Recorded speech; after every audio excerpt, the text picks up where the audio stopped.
Shalom. I want to give all the glory and the praise to Yahweh, Bahashem, Yahweh Shai, Bahashem, Rakah, Kwadash, that belongs to the apostles, the elders, and the bishops, great millstone. Shalom to the whole full elect, which are the remnant of the Israelites and Israelite foreigners that don't look like they're Israelites, but they are Israelites. Shalom. And the title lesson is going to be Endure the Suffering 8. Let me start off in Isaiah 48, verse 1. I'm going to read out the NLT.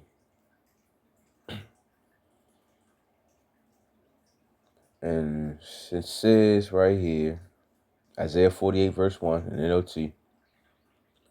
Listen to me, O family of Jacob, you who are called by the name of Israel and born into the family of Judah. Listen, you who take oath in the name of the Lord and call on the power of Israel. You don't keep your promises. And we really got to think about that. We got to keep it real with ourselves. We haven't been keeping our promises. We haven't been keeping it real with the Lord. We'll say one thing and then still go off. We just got to be honest with ourselves. And keep in mind that we are in the flesh. And it's supposed to happen too. Verse 2. Even though you call yourselves the holy city and talk about depending on the power of Israel, whose name is in the Lord of heaven armies. Long ago, I told you what was going to happen. And suddenly, I took action. And all my predictions came true. So even though we called ourselves the power of the Lord, he told us what was going to happen. And it came true. Now keep on, I'm going to let you know what's going on. Keep reading. For I know how stubborn and obstinate you are. Basically hard-headed. Your necks are as unbending as iron. Your head are as hard as bronze. In other words, we proud as shit and hard-headed. And if you look at our nation of people right now, from the blacks, Latinos, Native Americans, we some proud ass people. We really think we know something. We don't know shit for real, when it comes to things outside the Lord. Verse 5. That is why I told you that what will happen. I told you beforehand. I told you beforehand what I was going to do. Then you could never say, my idols did it. My wooden images and metal gods commanded it to happen. Like he told us, like basically he was the one that's going to let it be known what's going to happen if we go off or if we listen at the end of the day. Verse 6. You have heard my predictions and seen them fulfilled, but you refuse to admit it. Now I will tell you new things, secrets you have not yet heard. He told us what was going to happen to us. We ain't want to believe it. We put it on. We made it seem like there was other gods and wicked ass shit that was doing it for us. Verse 7. Now they are brand new, not things from the past. So you cannot say, oh, hold on, my bad, let me go back. Let me read 6 again. You have heard my predictions and seen them fulfilled, but you refuse to admit it. Now I will tell you new things, secrets you have not yet heard. They are brand new, not things from the past. So you cannot say what knew that all the time. We cannot say we knew that all the time. All right, and if you're really paying attention, that's going to all the things that's about to come also. You remember, right now, this going into like. Oh, let me keep reading before I talk about it. Just keep reading. Yes, I will tell you of things that are entirely new, things you've never heard of before. For I know so well that Slocky. For I know so well what traitors you are. You have been you have been rebels from birth. Like basically, like going into how you're gonna tell us some new things. Basically, letting it be known that we're gonna have to go through some things beyond comprehension and understanding. And we're gonna eventually find out what it is and what's gonna happen. And as you see, this is what's going to happen. I mean, not what's going to happen. Basically, you see what's going on right now. All hell about to break loose because we rebelled against the Lord, disrespecting him, still want to be hard-headed and shit like that. So you see, you already knew from the start what was going to happen. That's why you had everything lined up. That's why you had the 2/3 set up a specific way. You have the elect set up a specific way. All right, now, verse 9. Yet, for my own sake and for the honor of my name, I will hold back my anger and not wipe you out.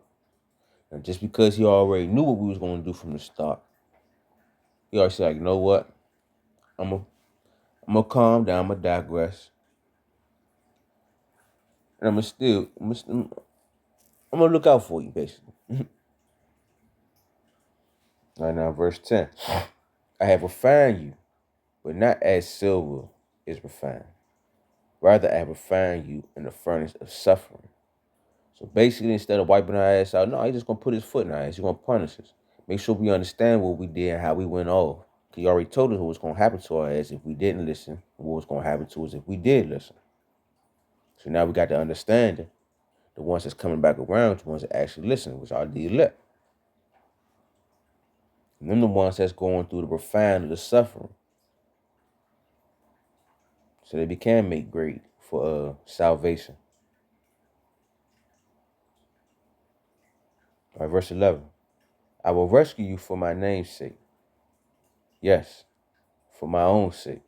I'm sorry, I said name, putting in words there. I will rescue you for my sake. Yes, for my own sake. I will not let my reputation be tarnished, and I will not share my glory with idols. Because he created us and chose us to be holy people.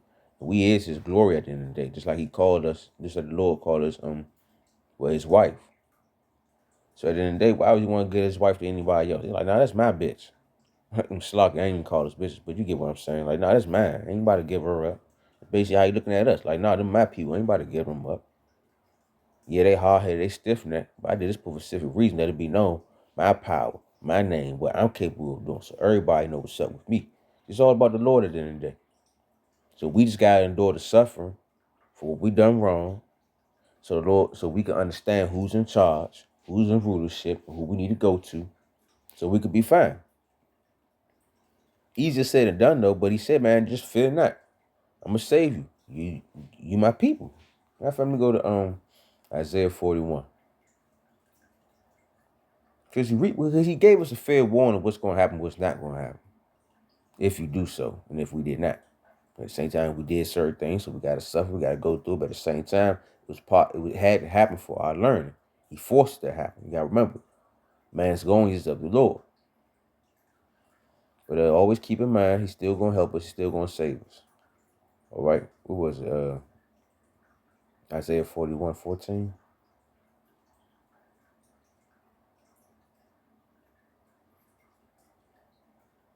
Yeah, I'm gonna read an NLT. Though you are a lowly worm, O Jacob, don't be afraid, people of Israel, for I will help you. For I am the Lord, your Redeemer. I am the Holy One of Israel. So fear not, even though we worms, we at the bottom, can't do shit, ain't capable of doing nothing. The Lord is going to help us. We do not need to be afraid, all right? Just like he said, he put us through this. He say he's going to save us too. Well, in Job, I got to go to it. Job 5:16-17. It's one of my favorites too. Because we always keep in mind, he's the one that's putting us through this. And he said he was going to help us.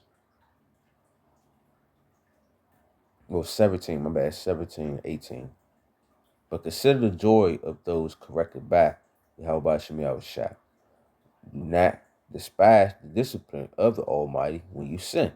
So don't despise when the Lord is checking your ass and correcting you.